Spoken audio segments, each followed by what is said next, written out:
We ready? All right, we're going to stand for the pledge, please. I pledge allegiance to the flag of the United States of America and to the republic for which it stands, one nation, under God, indivisible, with liberty and justice for all. All right, everybody, welcome. Kathy, if you can do a roll call, please. You got it. Saban. Bartleson. Here. Lobes. Here. Bergbauer. Here. Galogly. Here. Schreiber. Here. Harris. Here. Kostecki. Here. We have a quorum. All right, I see Lou is in the house. Hope us in prayer.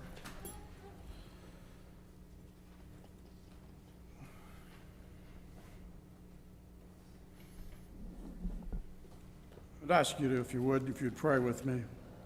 Father, you're the only wise God, and in this room tonight, we desire that your desires for our lives and for our city would happen.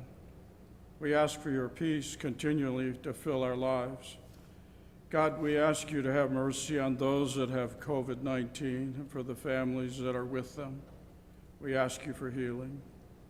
We ask you to bless our mayor, our city council, our city staff, and employees with wisdom, knowledge, and patience as they serve our city. We ask you to bless their families and give each of them fresh faith, hope, and love. We ask you to bless our cities, businesses, to keep our city and schools safe places. We ask you to protect our police officers, our firefighters, and our military. Guide them in their decisions and give them discernment. We ask you to bring them home safely. Keep your watch over their families.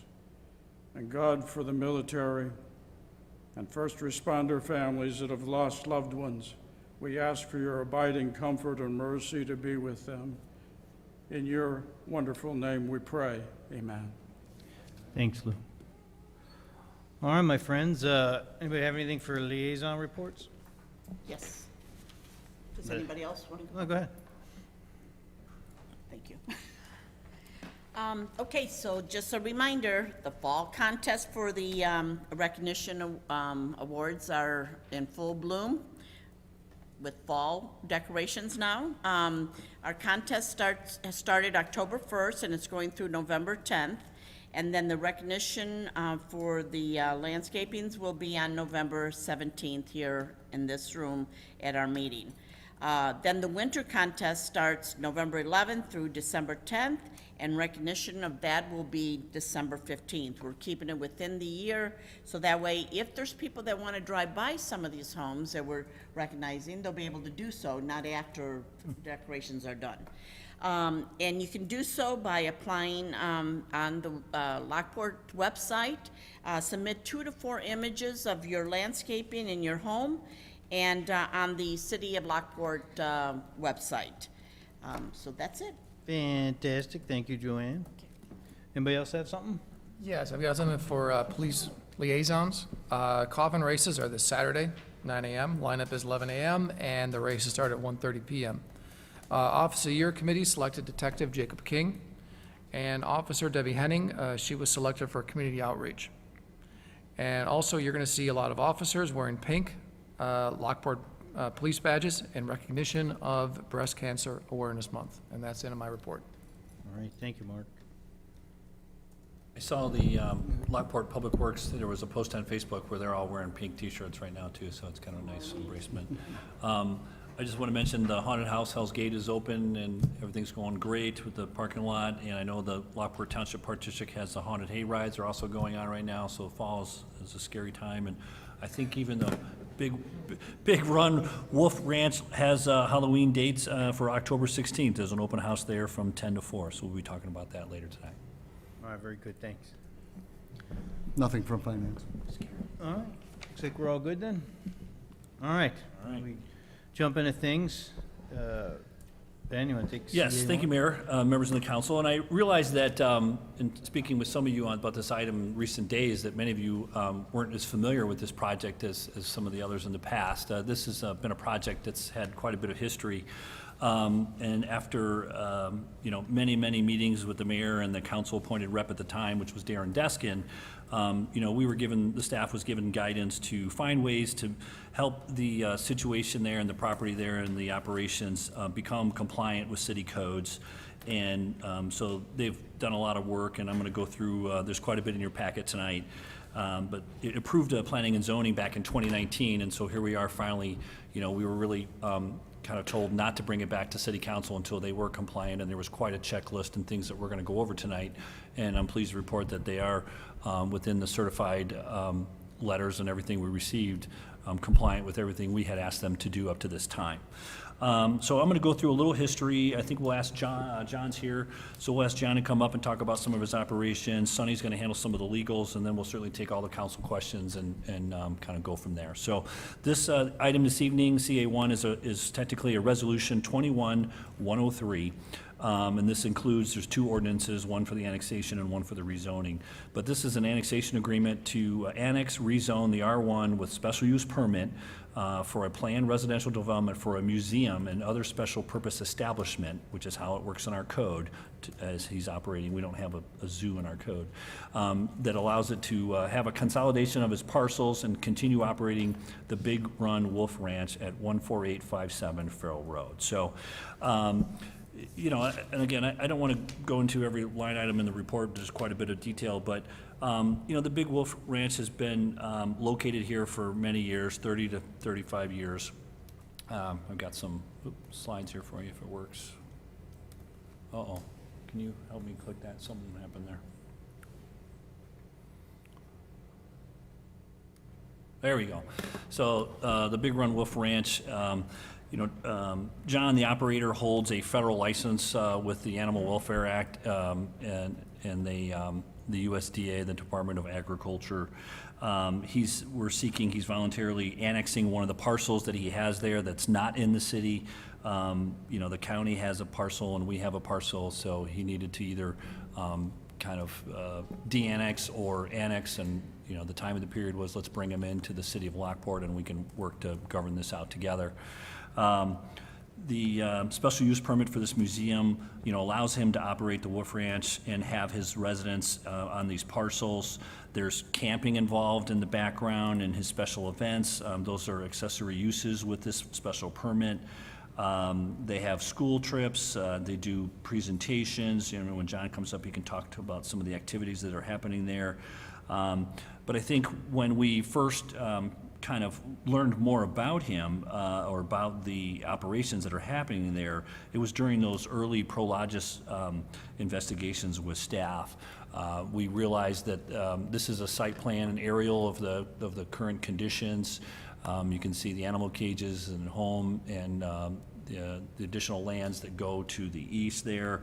Back in 2005, there was some investigations about him coming into the city voluntarily. We didn't find a lot in the minutes about why things were tabled at that time period, but and we didn't really kind of revisit it again until after 2016. But the applicant over time has continued.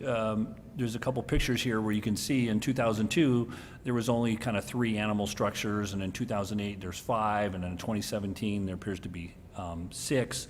And so they've had success and growth and have taken on additional animals. We always thought they were in the county, and I think the county thought they were always in the city. But as we've learned, again, there's kind of a partial for each one.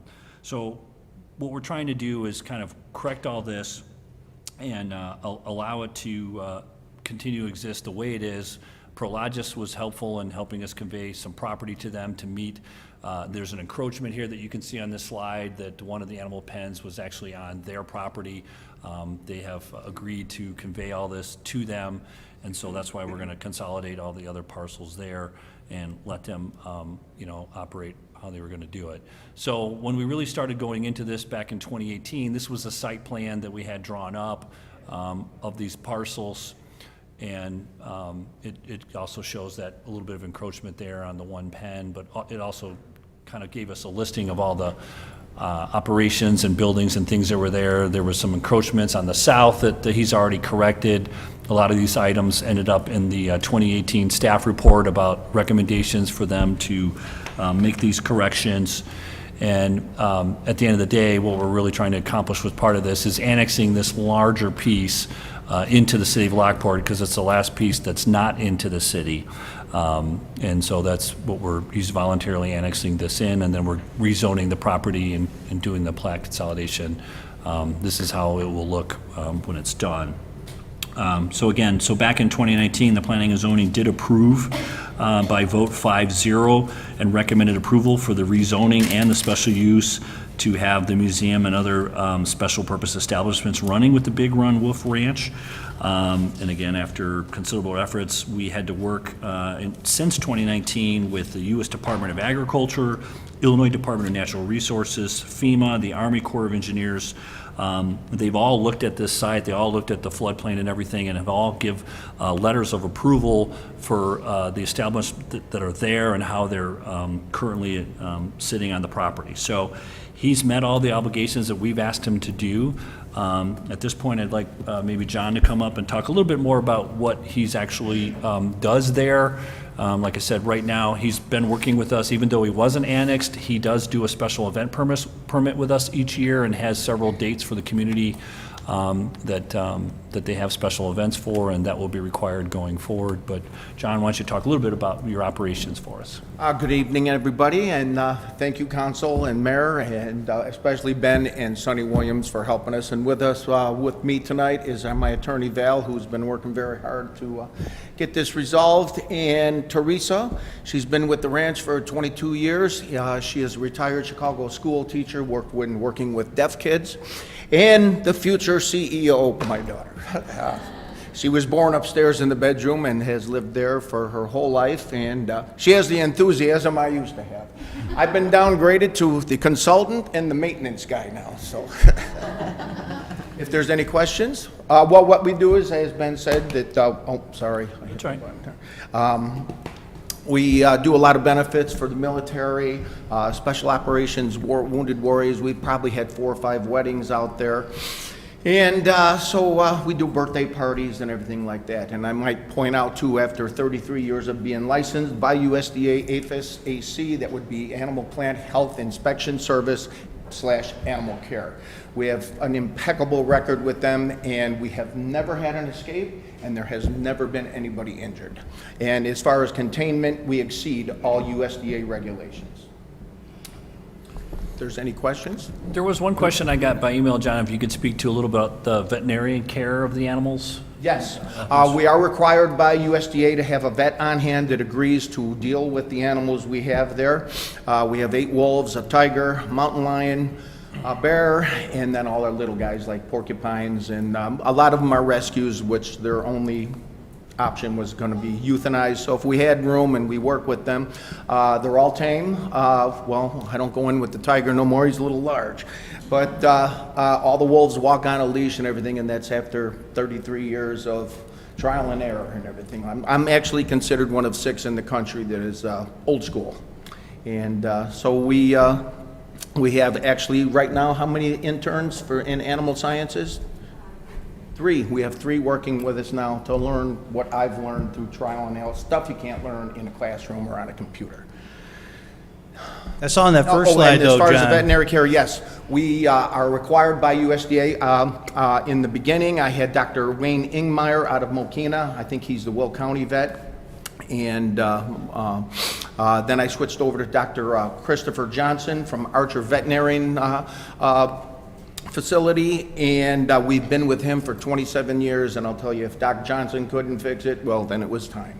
Currently, Doc Johnson has retired, and so now we have Dr. Staudemeyer from Ness Exotics, and she has worked with all these different kinds of animals. She actually worked at the Boston Zoo for years, and she moved back here, and we asked her to be our attending vet, and she said, absolutely, I'd love to. All right. Did it answer the vet question again? Yep. I have a couple of questions. First of all, your cages, do they have covers on them? For the cats, yes.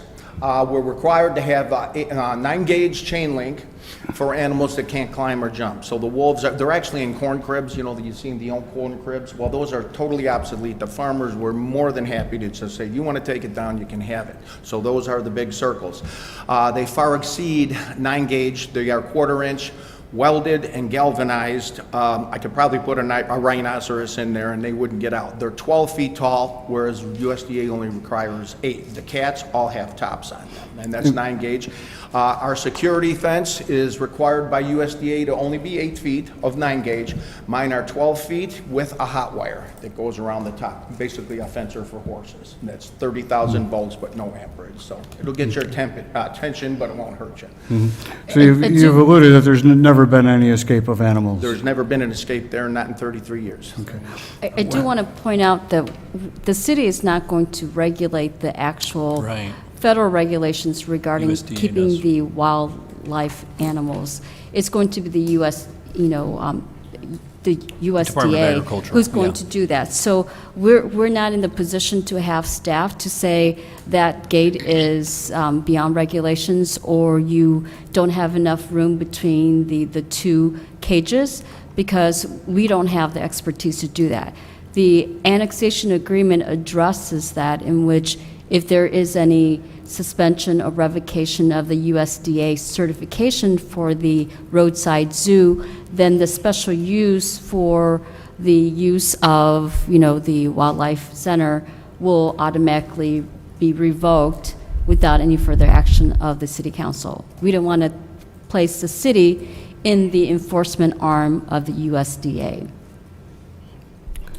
And usually, USDA usually comes for unannounced inspections. I turn around, they're there, they don't want you to give you any time to prepare in case you're not running a very good facility. And they usually come once in the heat and once in the cold to make sure we're making the proper adjustments for the animals. And actually, Dr. Dawn Barksdale is our inspector, and she said, John, you just keep doing what you're doing and you won't see a lot of us, but they're required to at least come twice a year. So Teresa has all our records. We have just innumerable perfect and no non-compliance items noted, and one after another. There's another question. So I know in the past you had geese and pheasants and ducks, whatever, get out. How do you control that now? Actually, they live down at the barn, and they kind of know where they're fed, so they just stay down by the barn. So currently, we have 1 turkey, a few ducks, and some chickens. But they're not contained, but they don't go anywhere. Because I've noticed in the past they were going down Preserve Drive and also down Farrell. I had peacocks then, yeah, and they kind of flew off and got in the neighborhood and everything. I don't have any peacocks currently. Okay. Another question, your staging of your events. I know you bus in people from Walmart. Yes. And they unload right on Farrell. Is there any plan of taking that inside your property? The buses are too big to make my driveway, so when we make Deer Path Run, I think it's Deer Trail, we drop them off right there at the bike trail, and then they walk down into the facility. Yeah. And the one last comment I have, I've also noticed in the past when people do line up to get into the Wolf Ranch, they stand on the bike path that is there to the west, and in the past there was no homes there, which there are now townhomes. My biggest concern is the garbage being left there. Is there any way that you can have? No, we have somebody up there that watches, and they don't leave any garbage. No, Okay. we pick that up immediately. Okay, And good. if they're waiting for us, usually depending on how many people, but again, with the weather and everything, we'll usually run 2, but if we're expecting a big crowd, then we'll usually run 3 buses, and that's free. We pay for that. Okay. We can- My concern was the garbage. And Larry, No, wasn't there never. a tent up last year? Yeah, on the public right-of-way? staging that you have on Farrell, you're staging a tent on Farrell to Yeah, address. it's just beyond Deer Trail, and so it's basically the part of the road that I'm the only one that uses until it hits the driveway. I know, but that's still, is that not still city property? We can put that in the annexation agreement regarding the special outdoor events, that the owner has to maintain and clean up any debris, garbage after each event. Yeah, we have buckets out there. If they're not gonna, if they're gonna leave with something, they take it with them. Otherwise, we have garbage cans out at the end of the driveway to put whatever you got, that's empty or whatever. We can also put that into we do issue a special event permit each year for his 6, 7, 8 events of the year. Okay. And, we can ask for a site plan of where he would put the pop-up tent, and it's only there from 10 to 4, and then he has to walk the property and make sure they have containers and pick up the trash, so. Yeah. Okay. He So that could be doesn't- part of the permit? Yeah, he doesn't necessarily have to get a special events permit, that's what the annexation agreement states, Okay. but he does have to provide parking, transportation plan, and we Right. can put in cleanup of the site plan Okay. that is, approved by the city and make sure that it's done, and that would be another term that if there's any violation of any of the terms of the annexation agreement, that's a cause to revoke the special use. Sure. Do we have a time limit on when buses can be picking up and dropping off We can on put, Farrell? we can negotiate with the owner regarding the time Usually period, so 10 it's to not 4. late at night and too early in the Because morning. that's now in the middle of two different neighborhoods. We might want to just add the covenant that we can request the additional annual permitting, because I think it's a good communication piece for us, and he's been doing it with me for the last 2 years anyway, and I think it helps us understand what's going on and when, and it's just another vehicle of communication for us. Generally, our open houses are from 10 a.m. to 4 p.m. And so we're not getting anybody out of bed, and, we do have music playing and everything, but it's kept to a minimum. And then our speakers for when Raina does the shows and, brings a separate animal out and everything like that, but it's not very loud, just loud enough for people can hear in the backyard and stuff. Is part of your services also selling, gifts and snacks or food and drinks? Yes, and- yeah, we have a food court there, and we do have our health department permit through Will County. Okay. With Farrell, if you are annexed into the city, are you looking for evening events that could further No, we hinder haven't traffic on planned Farrell? anything. We thought about maybe on a Friday night or a Saturday night when we're not having a big event is, those inflatable movie screens.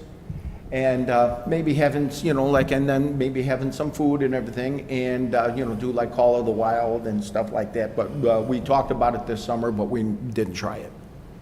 With the creek that runs through your property, what type of effluence is released into that creek from your property with all the animals there? None that I know, it's just all general runoff from the fields and anything from the retention ponds. So when you're cleaning out the cages, it's not draining towards the creek? So we're not adding a lot of Oh, absolutely not. nutrients into the No. system? No. The U.S. Corps of Engineers and IDNR have gone on the site. If there was any such pollutants in the creek, they would have notified us and Because let it us is in know. a big floodplain. Yep, yes, yep. John, at some point, do animals get transferred to zoos? I mean, what's your capacity? Generally, my rule is, once you come here, you stay here, and you will die here, because they get so bonded to us that, we wouldn't do that to them. Yeah, once they come there, they stay. Is there a chance that you run out of capacity? I mean, to where there's no vacancy and you just No, can't we take- wouldn't take anything in we didn't have any room for. Okay. So, people do call and say, hey, can you take this? Or USDA will call and say, there's a facility going out of business. Can you take a couple of wolves? And I'm like, well, we don't have room. So, we just kind of keep things to kind of where it's at now. When we have pickup and drop-off, are we preventing people from the subdivisions on the east side of Farrell from using their local streets? No, it's straight up to the stop sign at 151st, and when they make the turn, it does not block any traffic whatsoever. And we do put a little pop-up tent there. Lots of the kids from Lockport High School, gosh, how many hundreds, have done their 10 hours required per year, community service hours. And generally, I'll tell them, get there at 8, help us get all set up, help us with the event, put everything away, and they get their 10 hours that day. With the annexation agreement, you said that part of this would be rezoned into It's R1. R1 with the special museum, though. use. What was it? was it R1 museum, was that Yeah, the line item? R1 with the museum and other special purpose establishment, that was Okay. the most appropriate Sure. zoning classification So there's not for a this. possibility of him coming back later on saying, I'm now a non-for-profit, therefore I'm not paying property taxes? That, well, they would, I mean, it could happen as long as that use fits that definition, but, most likely it is, we don't necessarily look at whether or not the use is a tax generating purposes or non, tax or exempt Yeah. use. So we don't look at it as, the zoning classification doesn't look at whether or not it generates taxes or it's not-for-profit. Then how would it be determined?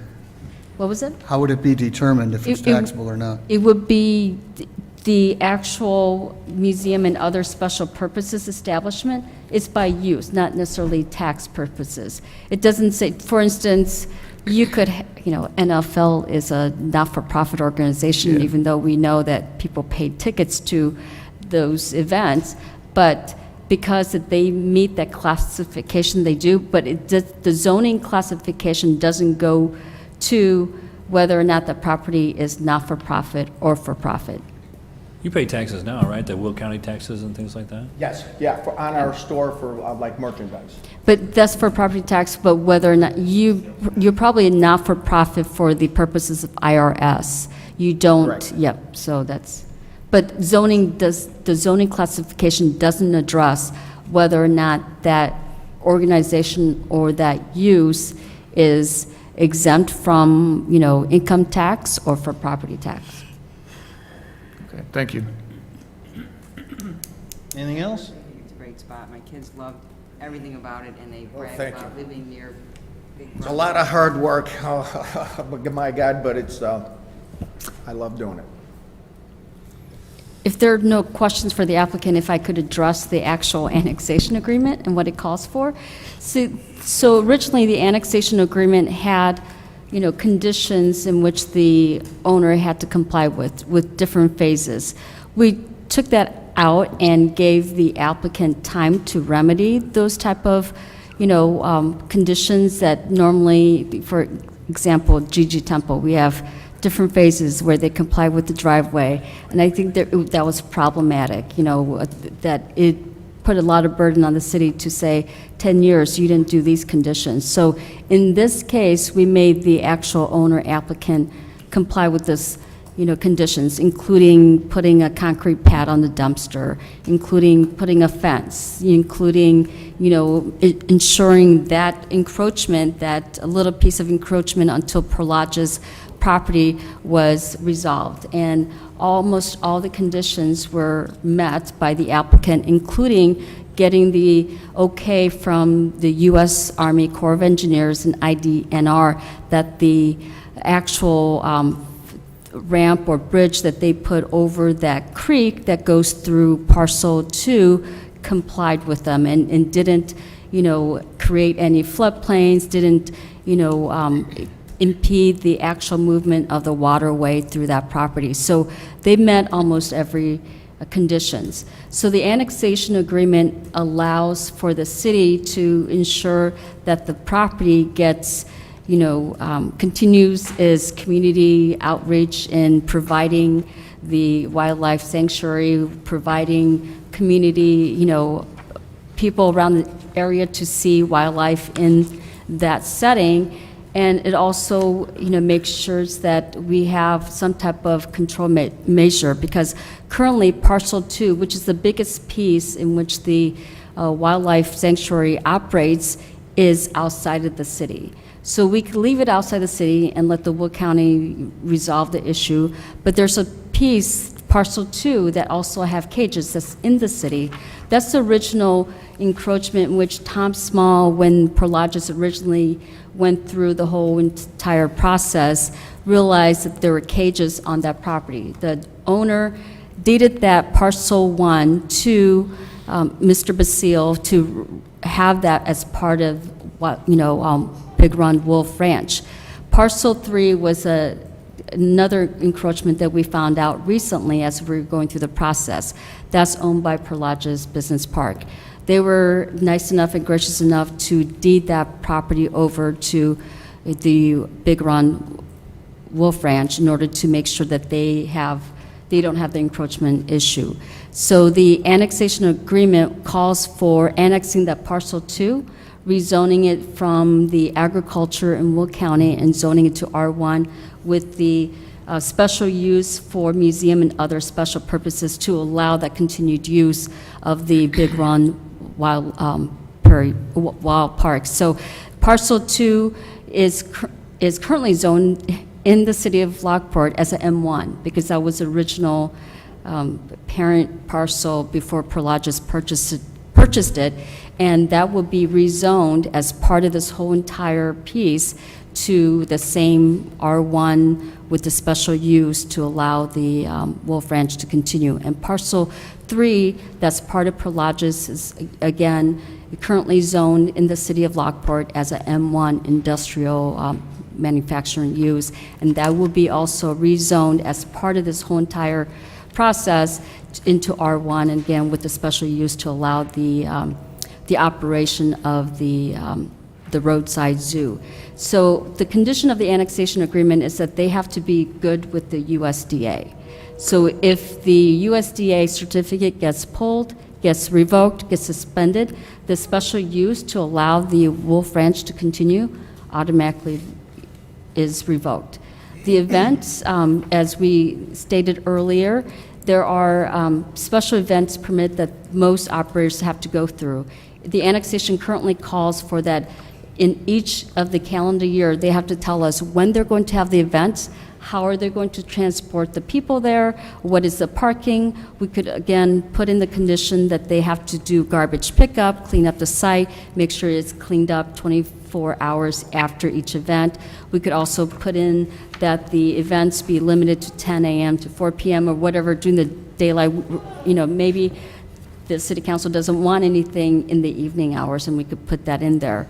They can't sell any food and beverages through the Will County Health Department, but we did write in the annexation agreement that no alcoholic drinks can be sold and consumed by the visitors during the events. So they have to comply with those terms. If they don't, then again, the special use could be revoked or pulled without any further action by the city council. We did ask Mr. Basile to provide a succession plan because we were worried, well, what happens when he passes away, or what happens when the corporation gets dissolved? We wanted to make sure that those animals have a safe alternative housing or other places that they can go, and he has provided us with that succession plan, and he needs to update us if there's any changes on where the animals go to, because the last thing the city wants to do is figure out where to house and where to take them. So there is that succession plan term in there. There's also a term that the city can inspect the site. We get a complaint regarding the animals being abused or something like that, or we can ask for an inspection. And the bridge has the current railing. I believe they received a permit from the city to put the railing in. He can't expand the bridge. If he does, he has to get pre-approval. If he expands any or put any new structure in that building, then he needs to get pre-approval. So this kind of puts that type of protection that he doesn't just build anything and we don't realize that he encroaches someone else's property 5 years down the line, because the city has control. He has to go through the permit process.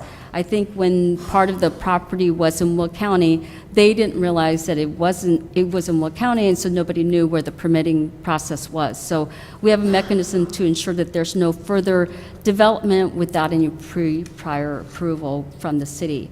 So those are the conditions that we put into place. We want to make sure that this Big Run Wolf Ranch continues its operation, but we want to make sure that it's doing with the control that the city wants, and this is the mechanism to do that. So this is the proposed annexation agreement. We will have the public hearing on the annexation agreement on October 20th, where the public will come in if they want to either support or oppose it. But city staff is recommending the approval of the annexation agreement. And if there's anything that we want to add in there, we still have the time and the ability to put it in there. So if there's any questions on the annexation agreement, I'm more than happy to answer them. It'll come back as an action item, basically. All right, everybody good?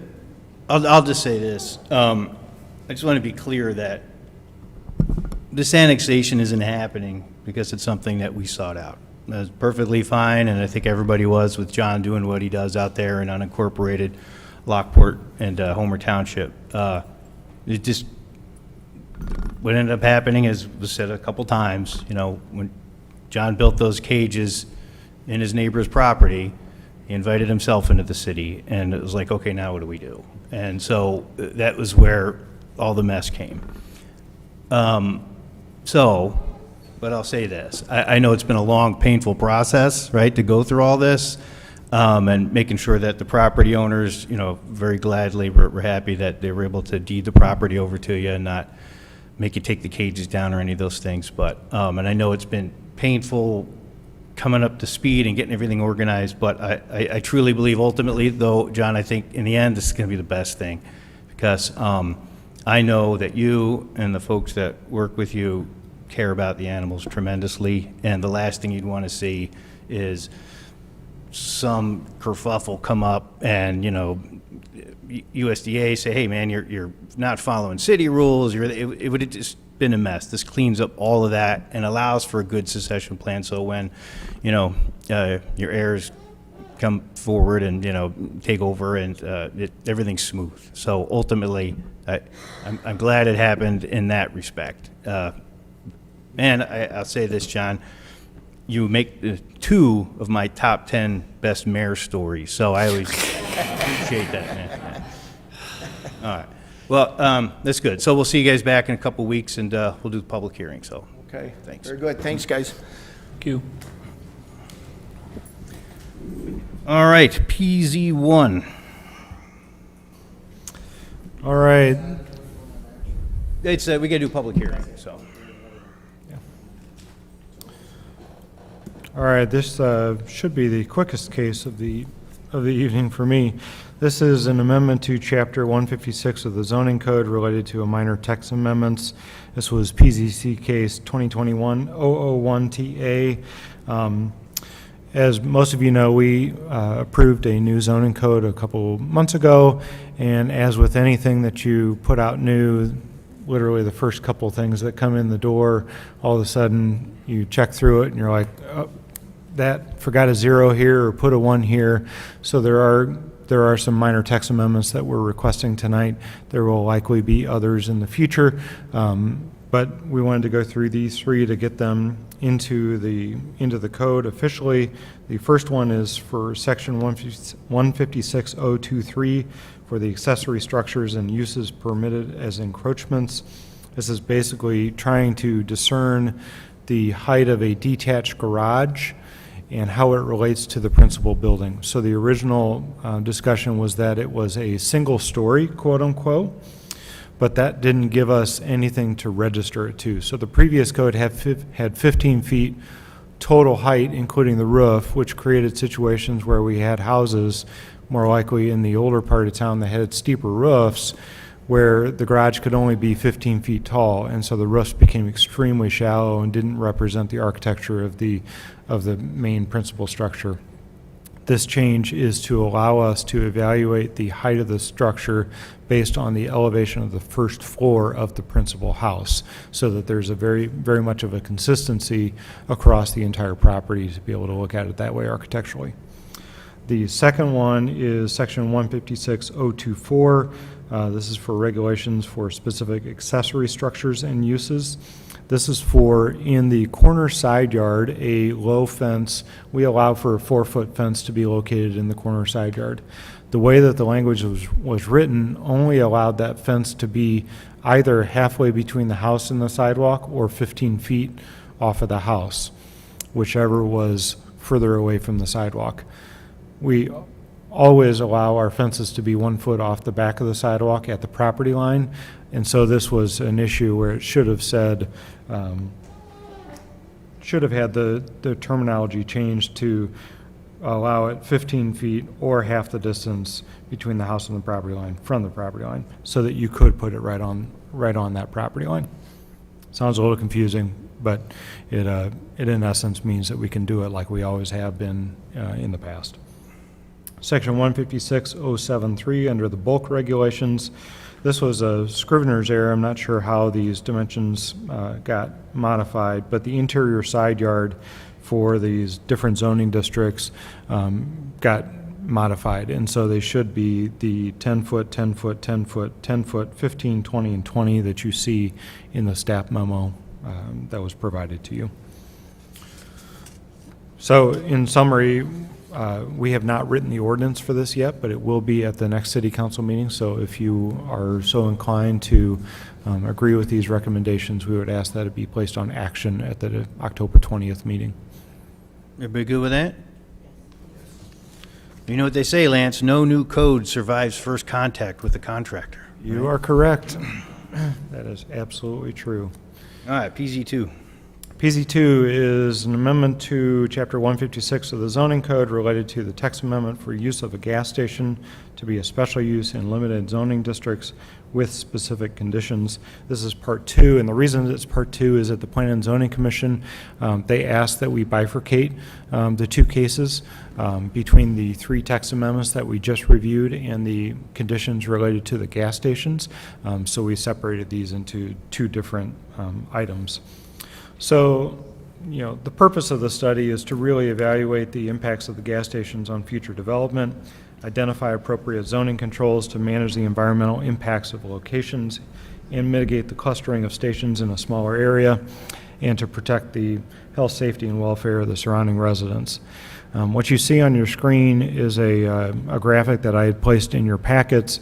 It basically identifies all of the former gas station sites as well as all of the current sites, which are the yellow dots. The formers are the blue dots. Based on the EPA mapping for underground tanks, you can see where there are tanks still in place in spots 2, 3, 9, and 10. Those have not been remediated nor removed. So, you know, they do have long-term impacts on redevelopment, and they do pose environmental challenges.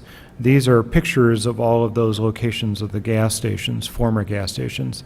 And what's interesting about all of these is that every single one of them has not changed in form from their original gas station. So all of the old little shacks that used to house the store that the person stayed in until we went out and filled your tank, because it was full service back then, still remain. All of the concrete that has always been there still remains. And so the long-term impacts of a gas station are pretty significant, because as you can see, most of these are 30, 40, 50 years old and haven't changed in that entire time frame, while much development has occurred around them. So we want to try and be smart about how we manage gas stations within the community because of that long-term impact that they have. In our current zoning code, the one that was just recently approved, the gas station is a special use in C1, C2T, and it's a permitted use in C2, C3, and M1, and it's not allowed in C4, O1, O2, and M2. In our proposed zoning district categories that we would adjust our current code to have, it would not be allowed in C1. It would be a special use in C2, a special use in C3, and a special use in M1, and not allowed in C2T. So some of the conditions that, let me go over a little bit of the Plan Commission commentary that occurred last month. So we met on September 14th. Overall, the PZC agreed with the zoning district designations that I just went through. They also agreed with conditions 1 through 8 and 11, and they had the most concerns about number 9 and 10. Number 9 was the requirement to require a gas station developer to develop on a former site if it was within a certain distance before they built on a new site. They had issues with that because it required basically someone who wanted to make an investment not choose the site that they wanted to, but rather have to go to a different site. Their concerns with number 10 related to really the variety of distances and how many conditions would impact somebody being able to develop a gas station in those locations. In both of those things, we had a lot of very good conversation. It was actually an extremely helpful discussion. Under the first condition, number 9, the discussion about how then do we remedy existing underground storage tanks that are still in place that would have otherwise been remedied by requiring a developer to develop an old site, is the suggestion about, is there a financial mechanism that we could require a new developer to put into a fund to help us basically take old tanks out of former sites to help make them more redevelopable over time. So the suggestion in the staff report here is that, is there an impact fee of $10,000 that we would ask someone like Thornton's to put into a fund that's designated for rehabilitation of former gas stations to remove fuel tanks out of the ground and remediate whatever would be around it. The concerns surrounding item 10, or special condition 10, we looked at it to see if there was a way that we could better define locations where gas stations are most appropriate. Either it's through, I'm not sure how that got, excuse me, sorry about that. Either it's through distances, or it's through specific locations and a certain set area around those locations. You know, as we continue to study and look at it, we kind of started to agree that, you know, if you continue to layer 8 or 9 distance regulations, you're going to end up with a map that's got every possible known line defining different properties. And so we looked at it better, can we localize those to specific locations where access is easy, visibility is easy, it's not proximate to residential really, it's more of a commercial district in and of itself. So we started to look at those. And so what you see on your screen is really our final set of conditions. This 1, 2, and 3 were all items that the Plan Commission had no issues with. Number 4, they had no issues with. Number 5, they had no issue with. This is related to access and how many access points they can receive when they develop it. Number 6 is related to canopy lighting. Old gas stations used to hang their lights underneath the canopy, and so they had a lot of glare and were extremely bright. Many communities, probably almost all communities, require that those be recessed into the canopy now, so it literally just shines down and not out. And then this is where we start to modify. So this condition 7 is basically saying that from these intersections listed, within 400 feet of those intersections, measured property line to property line, is where we think it is most appropriate to be able to locate a gas station that could have a long-term redevelopment impact within the community. And at our interstate intersections, within 1,000 feet of those intersections. So it's 355 in Archer, 355 on 143rd, 355 on 159th, and 355 in Bruce in the future when and if that gets developed. And then all the outdoor display goods, they were okay with that. So as a graphic to show what that looks like, all those red dots are locating those intersections in which were identified on that previous screen. The bars at those interchange exits identify that 1,000-foot length from the interstate interchanges. And to zoom in on one of those, the 400 distance for an arterial or major collector intersection, the one in the upper right-hand corner is the intersection of Archer and 151st Street. That shows basically all the properties surrounding that could be feasible to develop a gas station at. So high visibility, easily accessible, caters to a number of different cars that all congregate into these collector points on our arterials and be able to hit people where they'll be traveling to the most. The lower image is basically the intersection of 159th Street and 355 that shows basically a square that relates the 1,000-foot different distance, and that's on both sides of the interchange. So you can see a dimension there that says 1,000 and 1,000 on the east side and 1,000 on the west side. That shows how we measure it. So it's from the closest right-of-way point that defines that roadway all the way to where it meets that 1,000-foot mark out there. The last one, we did keep a couple of these. You know, the conversation at the Plan Commission level was supportive of these that specifically have to do with competition and public health. So 800 feet between a gas station or a truck stop, 300 feet from an active public water supply location, and 100 feet from either a creek or a river or a floodplain location, where if something did happen, it would quickly release into other areas of the community. And then the last one is really just reflecting that if there was something there before it that would have precluded it from going there in the future, it is fine. It's acceptable. So it doesn't impact anybody that's existing in current locations. It simply, from this point forward, would impact that. So with that, I'll take any questions. This is another one where once we kind of get everybody's feedback tonight, we will draw up the ordinance kind of as stated and as noted, and provide that to you at your October 20th meeting with the ordinance for action. Well, first off, I want to thank you and the folks from Planning and Zoning. I know you guys did a lot of work on this, and we had a short time frame, so I appreciate all the hard work and thoughtfulness on it. So just in summary, though, what I'm hearing is that we're putting it really at intersections that, you know, are in all likelihood in the foreseeable future they're always going to be arterial roads, which makes a lot of sense. So, okay. Questions, concerns, thoughts, insights? Yeah, first, I echo his thoughts about, or his statements, but everything that's gone on here and all the work that's been done. This is much better than what we had originally. My question is about what we have on screen right now, 9B and 9C. It seems that we're farther apart from other gas station or truck stop, but we're pretty close to a public well or naturally occurring surface water. Where do those two numbers come from? So the 800 feet is related really to trying to not have adjacent properties or properties that are within close proximity to each other to develop as the same use.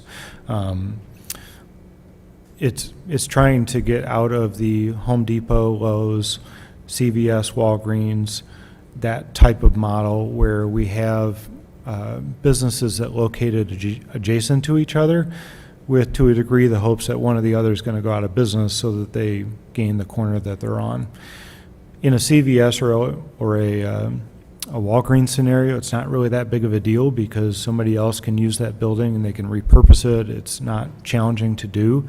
In a gas station condition, you're left with tanks, and you're left with typically a building that is too small to use as much of anything else, as you can see from all of our previous existing gas stations, and you're left with a canopy and that's full of tanks. Our Tassoni property is a wonderful example of people that have left the tanks there, as well as have left the actual station fillers in place as well. And so we want to try and mitigate that to the degree possible. The 300 feet of an active public water supply, well, we certainly recognize that, you know, tank conditions today are vastly better than they were 40 or 50 years ago. And, you know, through some of the research that has been shared in your packets in the past, related to some of the lawsuits that have occurred from some of the environmental groups as it relates to gas station locations, you know, 300 feet was a number that had been used based on leakage rates and ability to pass through different soils to be able to get to a public water supply. 300 feet appeared to be a safe number within all of those reviews that we did. And the 100 feet from a naturally occurring floodplain, that was something where we looked at it in relation to the same lawsuits and other studies that we had looked at for the first one with the 300 feet. Okay, thank you, Lance. Mm-hmm. Anything else? All right. So what's our next step then? So I'm going to take the feedback, which it sounds like everybody is accepting of the conditions as recommended. We will craft the ordinance for you all to vote on the October 20th meeting.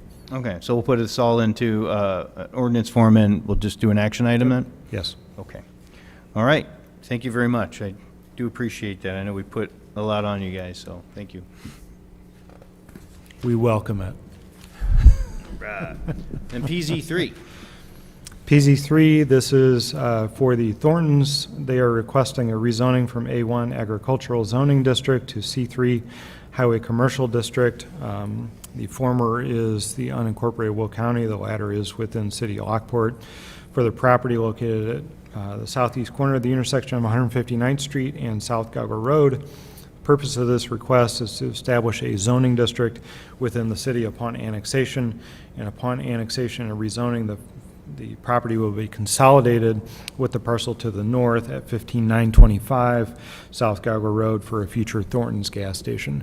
This is a project that's been reviewed by you in the past for a concept plan. On the left side of your image in the red dash square is the property in question. It is also shown on the right image in the yellow dash square. This is a parcel of property that was required in order to accomplish lane modifications that IDOT and the city required the applicant to do. It was part of the agreement that was struck with the developer for the incentive agreement a couple months ago, and they are now pursuing this to bring it into the city so it can be consolidated into a single parcel. Sonny has noted that for the annexation agreement piece and for the ordinance, we need to make a couple minor amendments to that, and we'll present that to you on October 20th. It really just has to do with putting a condition related to the closing of the land that the annexation would be basically become active upon, and the rezoning would follow that as well.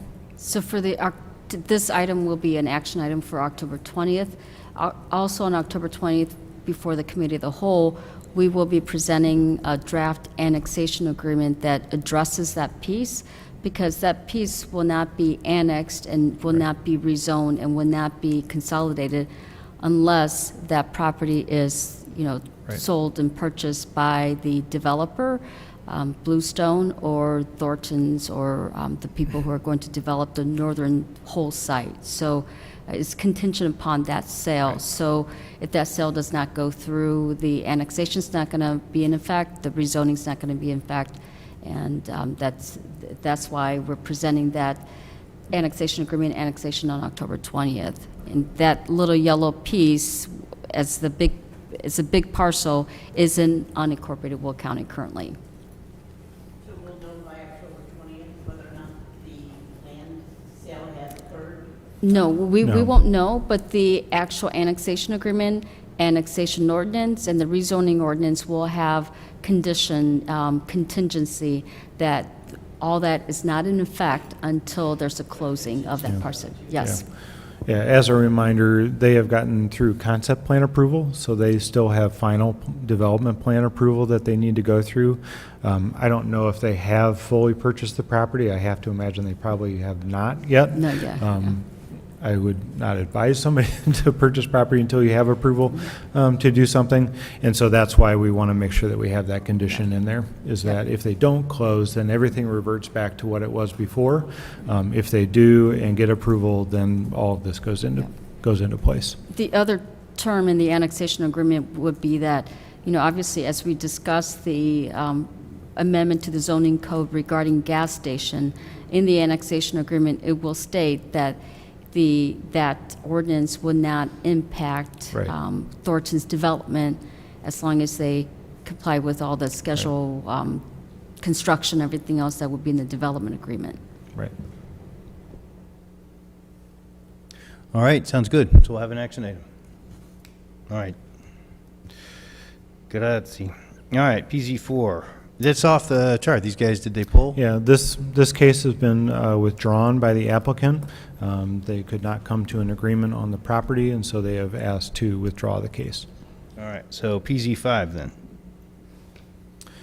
PZ5 is a amendment to our building code, chapter 152, related to section 152.12. It is deleting section 210.12, regarding the arc fault circuit interrupter protection modification in the National Electrical Code. When we redid the building code back in 2020, when you do the building code, they have all the standard IBC International Building Code requirements, and we basically adopt all of those in whole. But there are some exclusions that we do take out of that because of local conditions, because of local construction methodologies, and a series of other things, and we create exclusions for those. This is one of those that should not have been taken out of the National Electric Code. We should have stuck with the original National Electric Code requirements. And so we're simply asking to remove what is in our building code and revert back to the default National Electrical Code. All right, seems simple enough. All good with action? That could be on consent.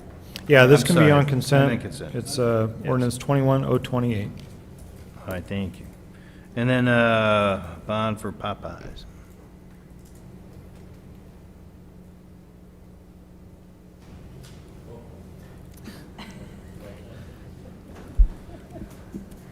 This is the typical letter of credit, release of bond. I believe they completed the development, and therefore we're releasing the original construction bond and leaving in place the 10% maintenance bond. So pretty perfunctory. The city code requires us to present this before the city council, and so we request this item to be placed on consent for the October 20 city council meeting.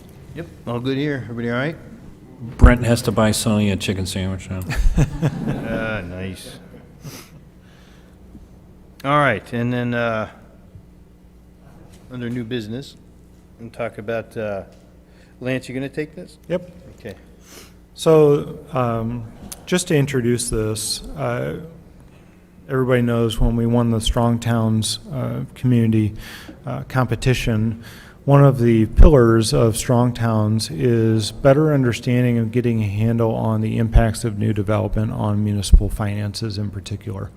And, you know, we talked a lot about in our application and in our conversations with the Strong Towns folks about, you know, how we look at some of those things and how we evaluate some of those things. But we've never dove into the details of what that actually means so that we can really talk to data as opposed to, you know, guessing or, you know, just in general conversation trying to say, you know, yes, this impacts it, yes, this doesn't impact it. And so there was an opportunity presented to us. The former Fox Hollow, former Hidden Lakes, former Serenity Landing, now new current Serenity Landing project is, you know, coming back up. It will be in front of Plan Commission on Tuesday night.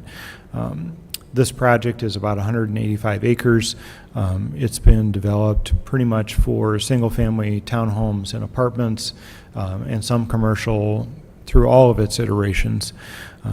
We asked the developer, in partnership with us, to undertake a analysis of the impacts of infrastructure that the city accepts once the development is closed out and maintains in perpetuity. We wanted to better understand what the impacts of this are. So why? You know, we want to make sure that we follow through on our Strong Towns principles. You know, everything that we were awarded, we want to make sure that we are actually following and being consistent with. So we wanted a data-driven model for evaluating one aspect of the development. And that word one is intentional because there are many aspects that you evaluate development by. Vision, comprehensive plan, you know, objectives, strategic goals, you know, a number of those different things can play a role in your approval. Finances are just one of them, but they're an important component of it.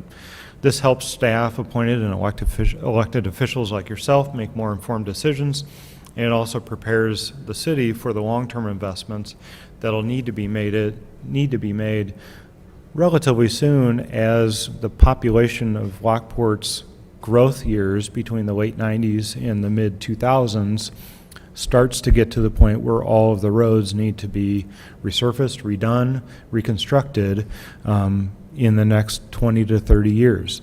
So we'll go through this in a little bit, but when you look at the life cycle of a road and how long it lasts with all the different maintenance components that go into it, you have 45, 50, 55 years of life left. And if our glut of single-family residential happened in the late 90s and early 2000s, right around 2040 or so is really where everything is going to start to need to be maintained, reconstructed, and other things. And so even though it's not critical today, this isn't something that you need to approve a new bond for, we have to go out and start doing a bunch of things. This is helping us plan for those years better now so that there isn't the significant impact in 20 to 30 years that it might have had otherwise if we didn't plan for it.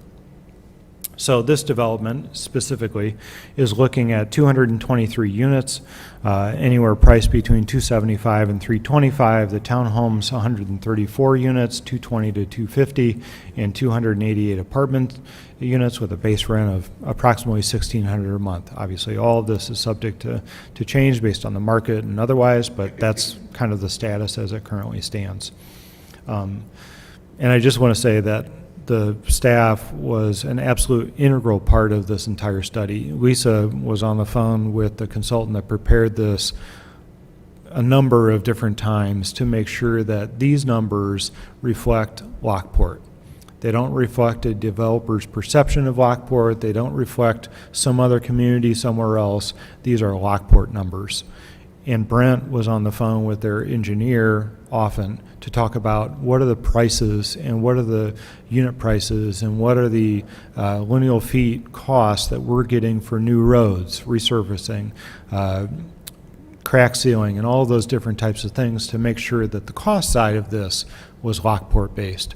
Because the last thing that we want to do is to prepare a study that has no relation to the revenues, the actual revenues of Lockport, nor the cost that Lockport has to incur in order to maintain things.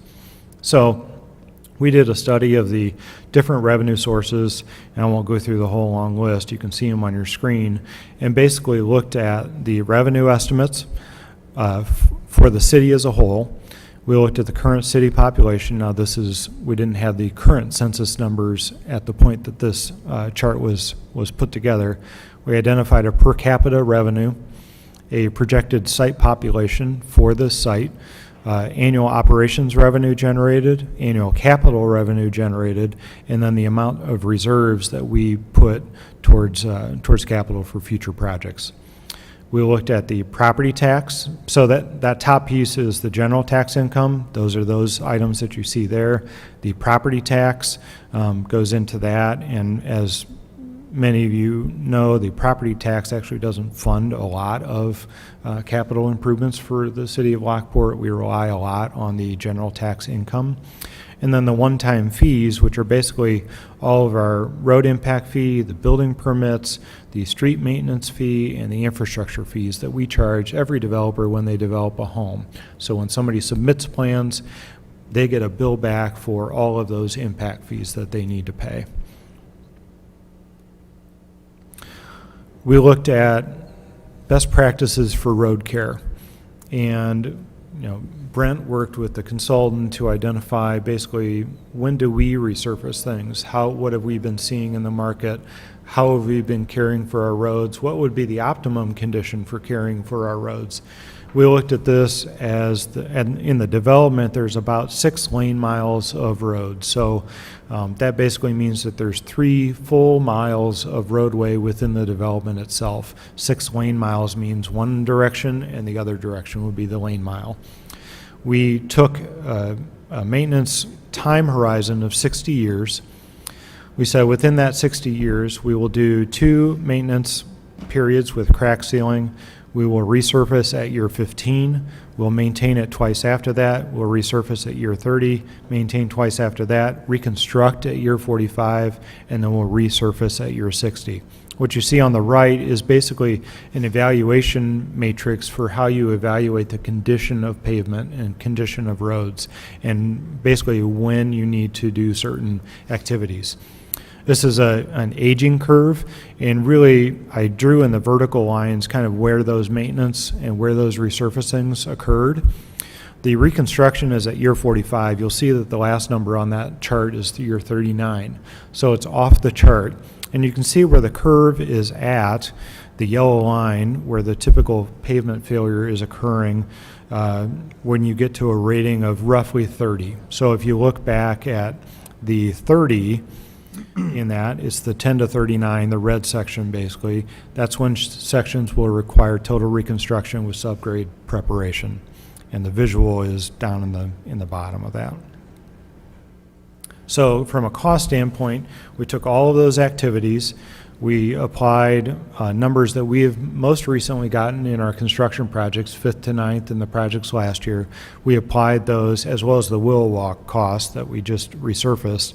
We applied those all the way across the board to come up with a total infrastructure cost in the maintenance period. So this does not include the first cost, because those are always paid for by the developer.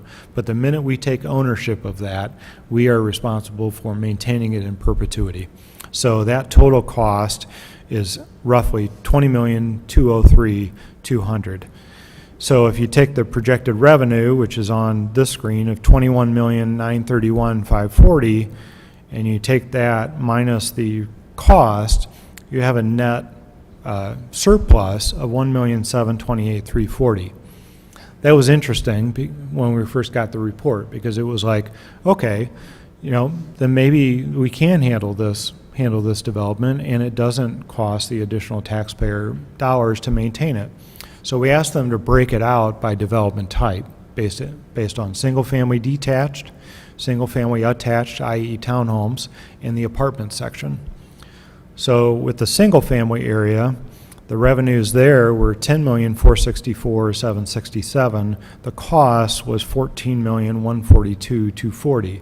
So that created a net negative difference of $3.6 million, roughly $3.7 million.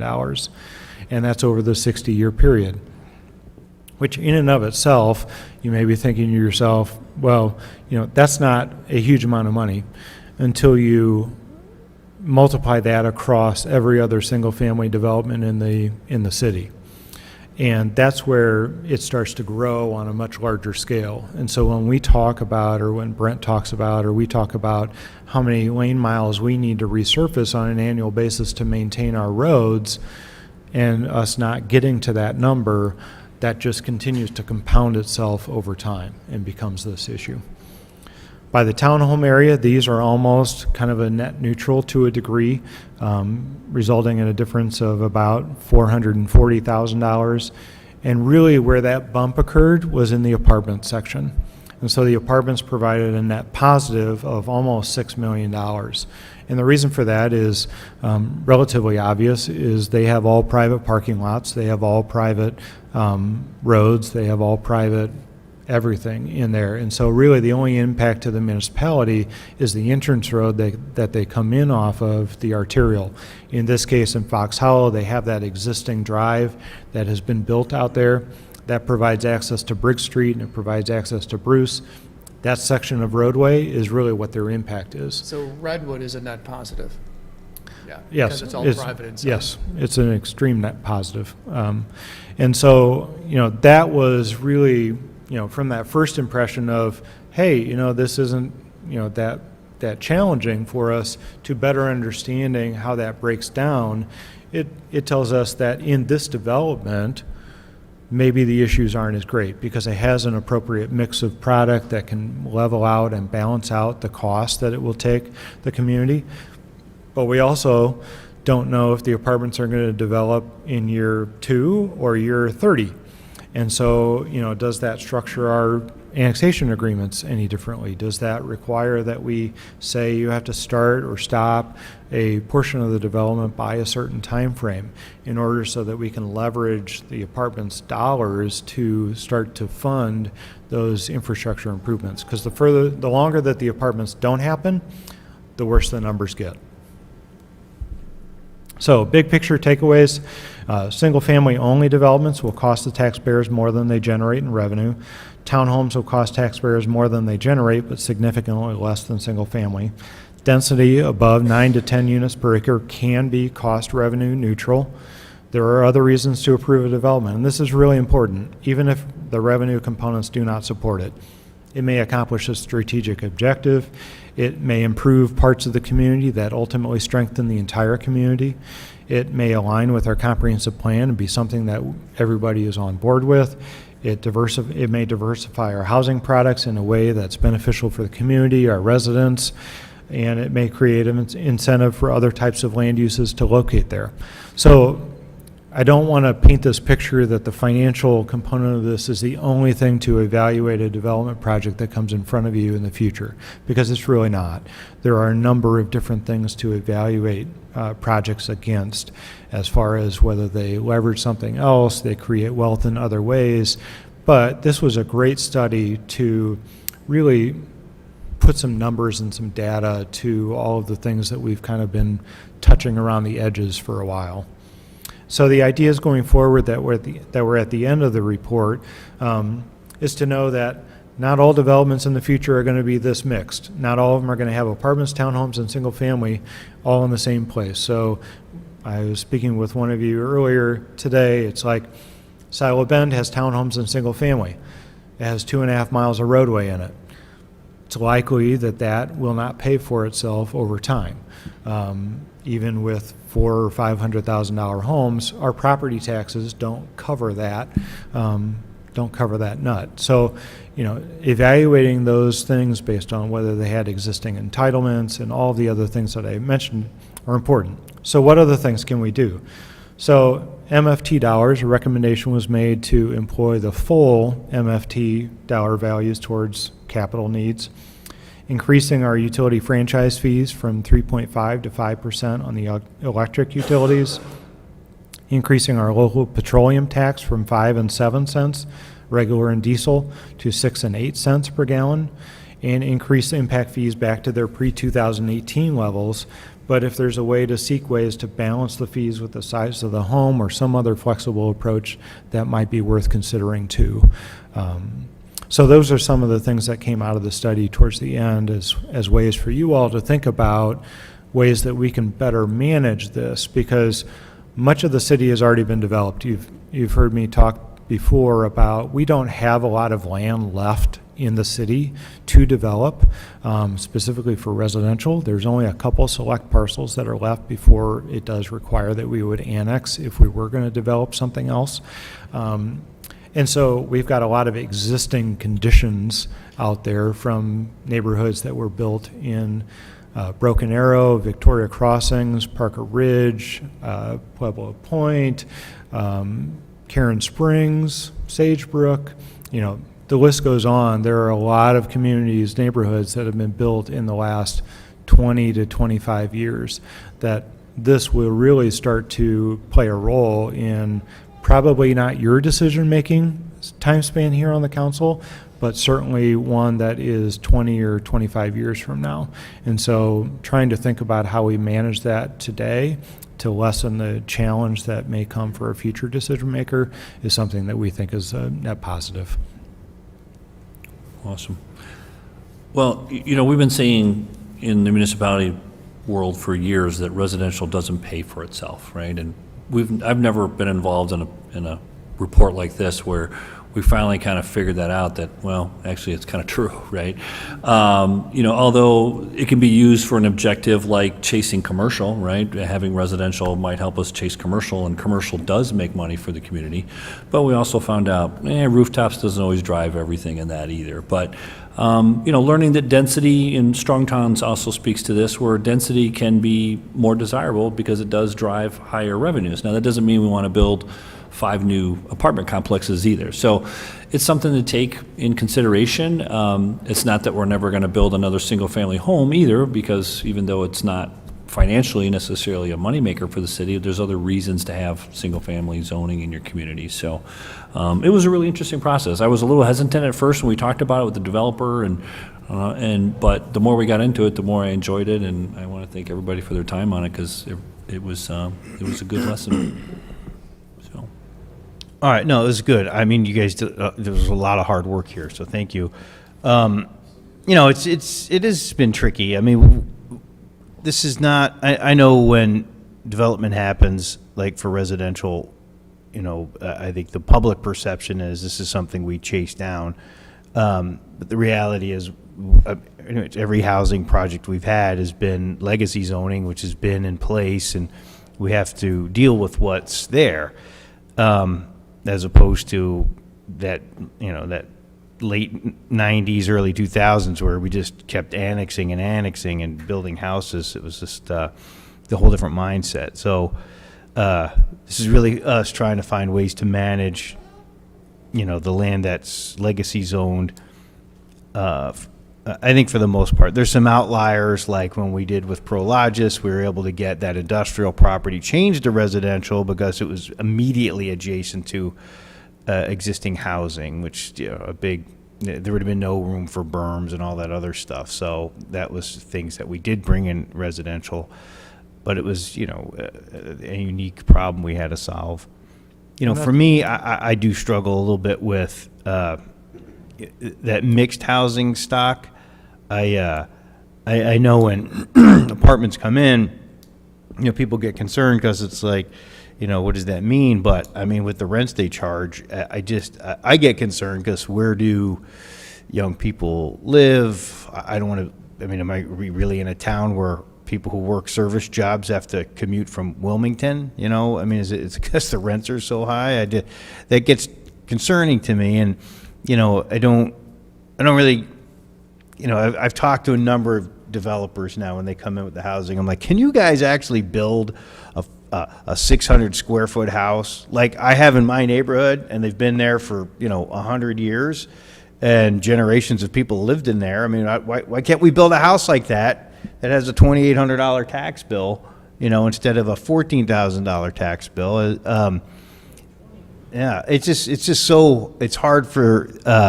Well, then if that were to happen per se, you'd have to have the density, right? And then I know that, like, we're going to have 500 new units out there. That's an outrage, right? But is it affordable?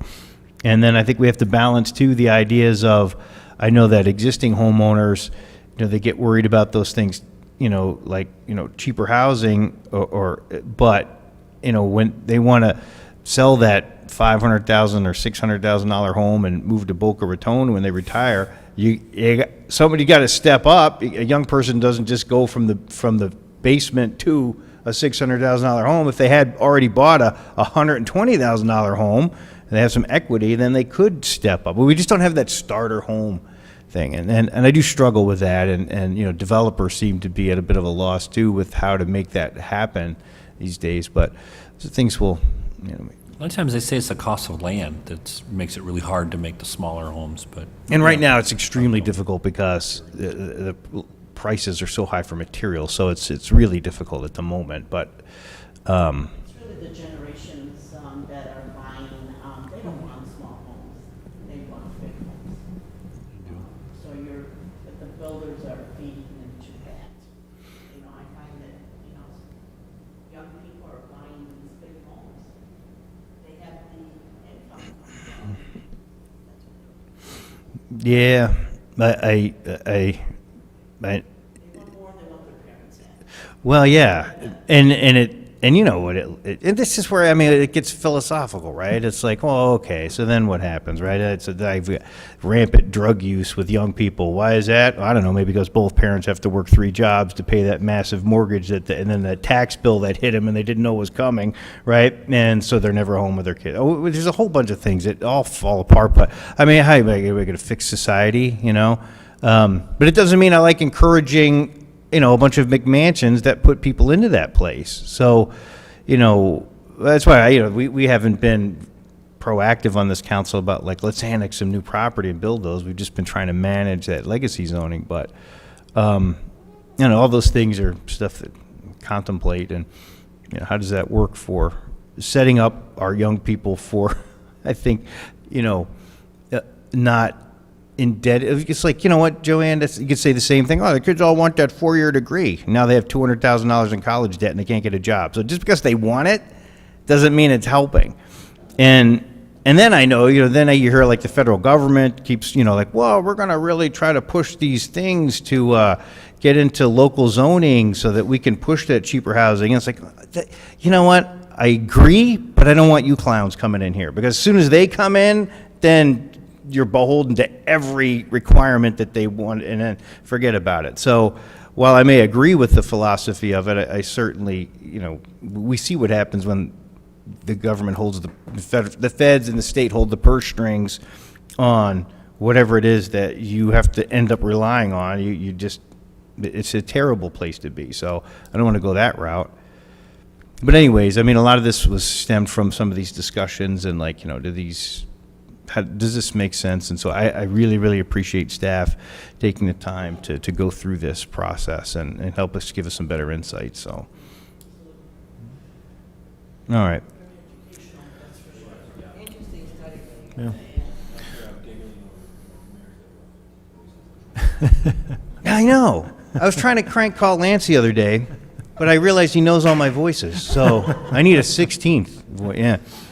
As a corollary to this, we submitted for a grant from CMAP, Chicago Metropolitan Agency for Planning, as a part of their Homes for a Changing Region program.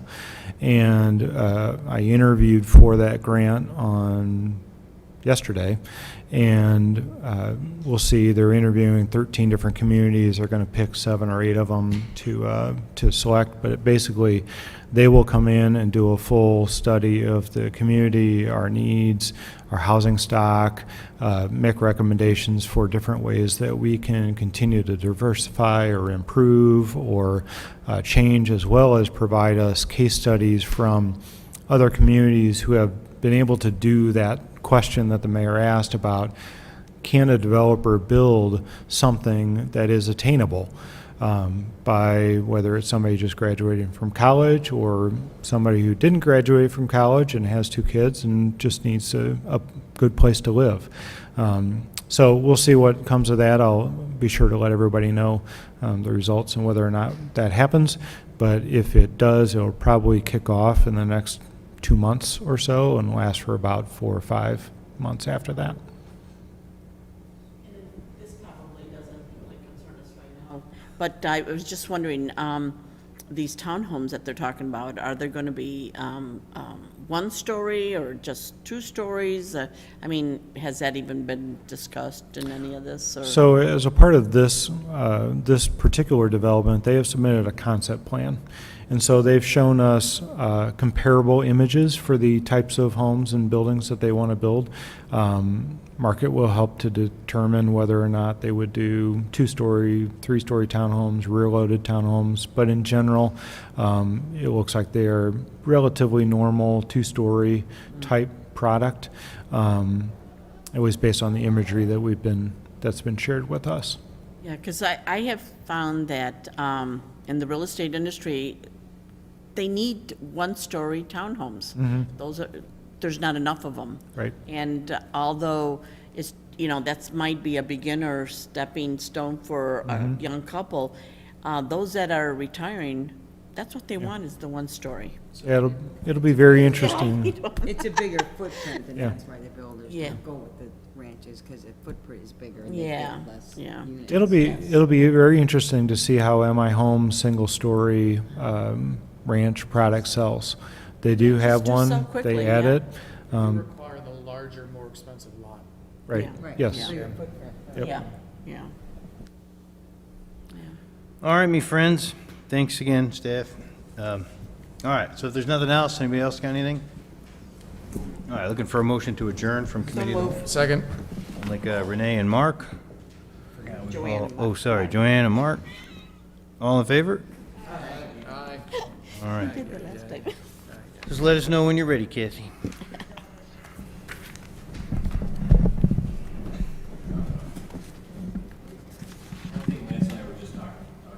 Was that part of this discussion is going to lead, I've asked Lance to review our development code for our fees, and that we may want to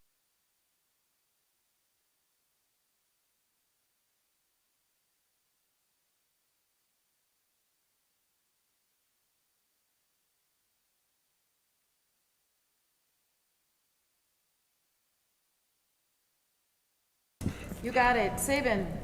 Bartleson. Here? Lobes. Here. Bergbauer. Here. Gallogley. Here. Schreiber. Here. Karis. Here. Kostecki. Here. We have a quorum. All right, looking for a motion to have a consent agenda. So moved? All right, Mark and Renee, all in favor? Aye. Aye. Okay, tonight we've got committee of the whole meeting minutes from September 15th, the minutes for city council from September 15th, our payroll period ending September 19th, and a release of letter of credit for Phase 5 north of Lago Vista. So looking for a motion to approve. So move. Joanne and Renee. Roll call, please. You got it. Saban. Yes. Bartleson. Yes? Lobes. Yes. Bergbauer. Yes. Gallogley. Yes. Schreiber. Yes. Karis. Yes. Kostecki. Yes. Motion passes.